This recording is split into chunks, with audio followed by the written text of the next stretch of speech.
Sekarang kita masuk ke dimensi. Minggu lalu kita sudah membahas tentang dimensi, Ibu sudah kasih materinya. Nah, Ibu ulang lagi ya.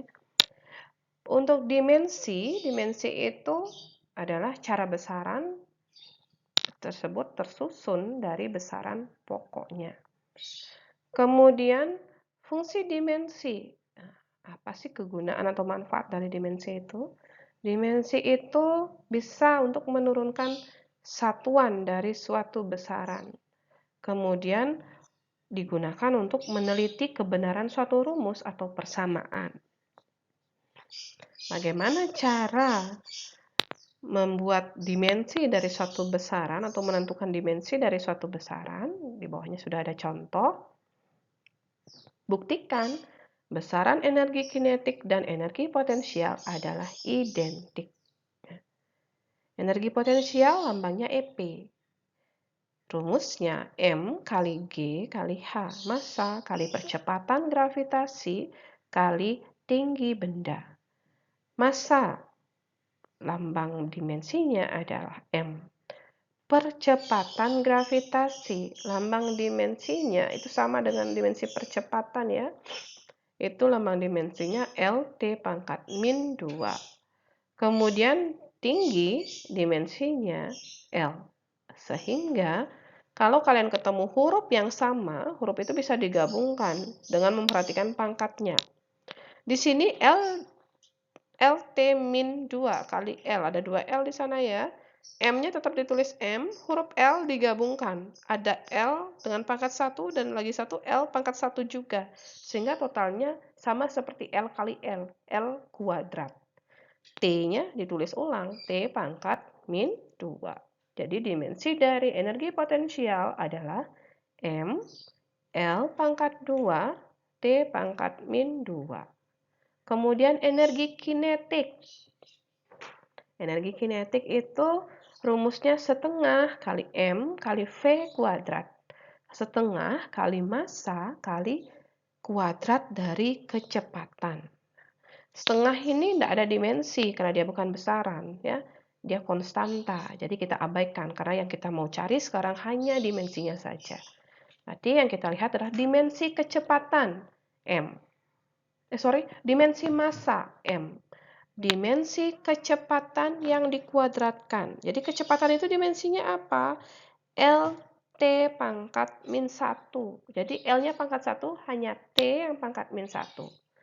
LT pangkat min 1 ini dikuadratkan.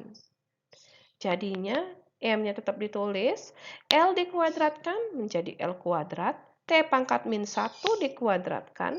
Jadinya T pangkat min 2. Ingat lagi, A pangkat M dipangkatkan dengan N menjadi A pangkat M kali N. T pangkat min 2. Jadi pangkatnya dikalikan. Min 1 kali 2. Min 2. Kita cocokkan. Energi potensial dimensinya apa? Energi kinetik dimensinya apa? Sama ya. Kalau sama berarti sudah kita buktikan bahwa dimensinya atau besaran ini adalah identik. Oke, sekarang kita masuk ke pengukuran.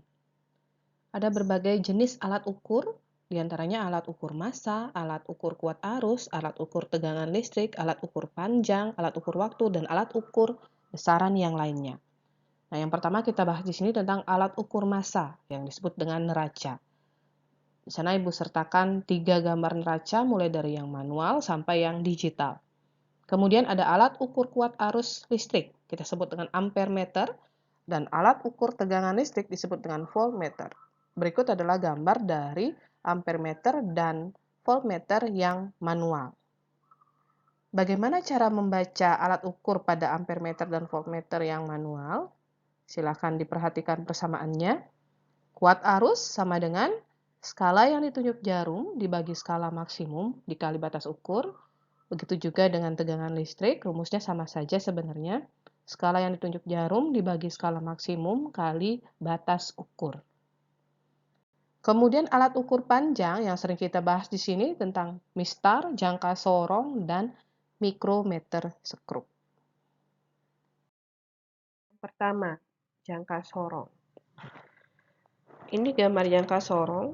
Mungkin di SMP sudah pernah kalian melakukan percobaan mengukur suatu benda, panjang benda, dengan menggunakan jangka sorong. Nah, di jangka sorong ini ada bagian yang namanya rahang atas, ada yang rahang bawah.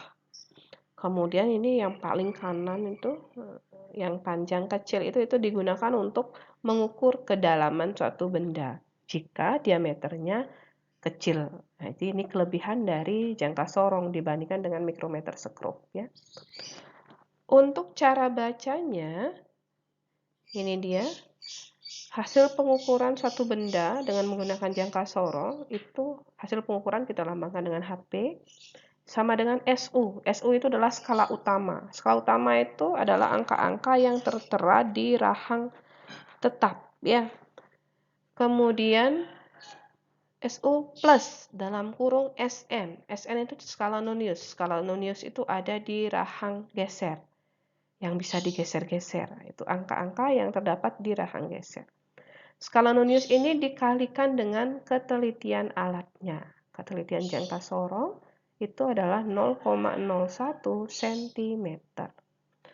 Ibu kasih satu contoh.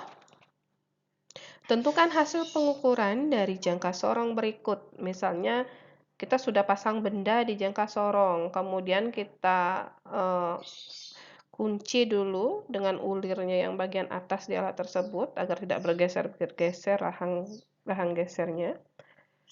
Kemudian didapatkan posisi angka seperti ini, seperti pada gambar soal ini.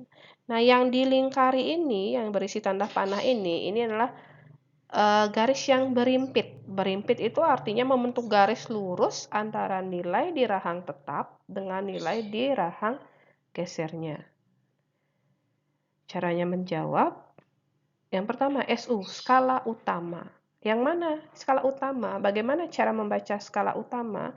Kita pakai bantuan angka 0 di skala nonius. Berarti yang garis bagian bawah. Ya, jadi angka-angka yang garis-garis bagian bawah ini adalah nilai dari skala noniusnya, yang bagian atasnya adalah nilai dari skala utamanya. Di sini ada angka 0. Angka 0 itu carilah garis yang paling kiri di skala utama. Carilah garis di sebelah kiri angka 0. Garisnya itu kita perhatikan yang di bagian atas, angka bagian atas. Jadi di bagian atas dimulai dengan angka 2. 2 sampai 3 itu ada beberapa garisnya yang kalau kita cek itu nilainya 0,1 cm. Jadi kalau ini 2 berarti 2,1, 2,2. 2,2 adalah garis yang terdekat dengan angka 0 dan di sebelah kiri angka 0 itu.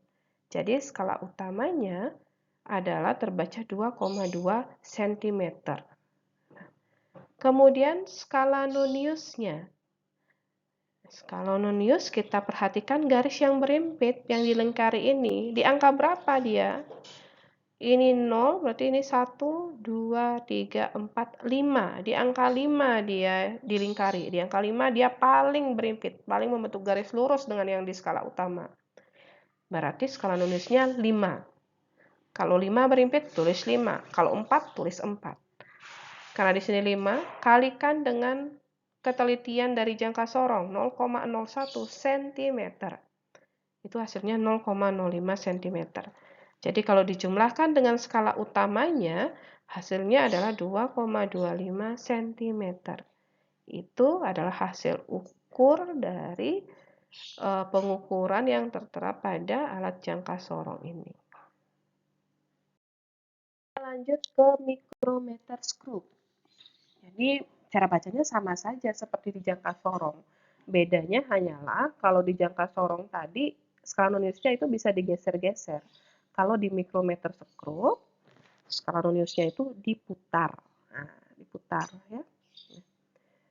Bagaimana cara bacanya? Sama. HP sama dengan SU plus dalam kurung SN kali ketelitian alat. Ketelitian alat dari mikrometer skrup itu adalah 0,01 dengan satuan milimeter. Kalau jangka sorong tadi 0,01 cm, kalau mikrometer sekrup 0,01 mm. Bagaimana cara bacanya? Perhatikan contoh di sampingnya. Hasil dari pengukuran di bawah ini. Nah, jadi setelah misalnya dipasangkan alat, didapatkan posisi dari mikrometer sekrup, angka-angka pada mikrometer sekrup seperti ini, seperti pada gambar. Yang pertama, kita cari skala utama. Yang mana skala utama? Skala utama itu adalah angka yang tertera di kiri, yang 1, 2, dan 3, yang itu, yang ada garis tengah-tengahnya di bawahnya. Jadi, bagaimana cara bacanya? Pembatasnya adalah garis setelah angka 3 itu. Garis vertikal setelah angka 3 itu. Setelah angka 3 ada garis lagi satu di bawah. Jadi ini kita baca mulai dari kiri ya. 1, garis bawahnya kita baca setengah, berarti 1,5. Kemudian 2, ke garis bawah berarti dibacanya 2,5. Kemudian 3. Kemudian di sampingnya garis bawahnya dibaca berarti 3,5. Itu yang berada paling kanan, paling di batasnya. Berarti skala utamanya adalah 3,5 mm. Skala nonius berapa? Perhatikan angka-angka yang vertikal. Di sini yang tertulis 5, 10, dan 15. Garis-garisnya ini berarti bernilai 1 mm ya. Berarti yang mana garis yang berimpit? Garis yang berimpit kalau tadi di jangka sorong berimpitnya dengan arah vertikal, kalau di mikrometer sekrup berimpitnya dengan arah horizontal dengan nilai dari skala utamanya. Tarik garis di skala utama, lanjutkan sampai ke skala nonius. Dia berada pada angka 12. 1, 2, di angka 12. Jadi berarti SN-nya adalah 12. Kalikan dengan ketelitian dari mikrometer sekrup 0,01 mm. Hasilnya menjadi 0,12 mm. Sehingga setelah dijumlahkan dengan skala utama, hasil pengukuran dengan mikrometer sekrup ini bernilai 3,62 mm.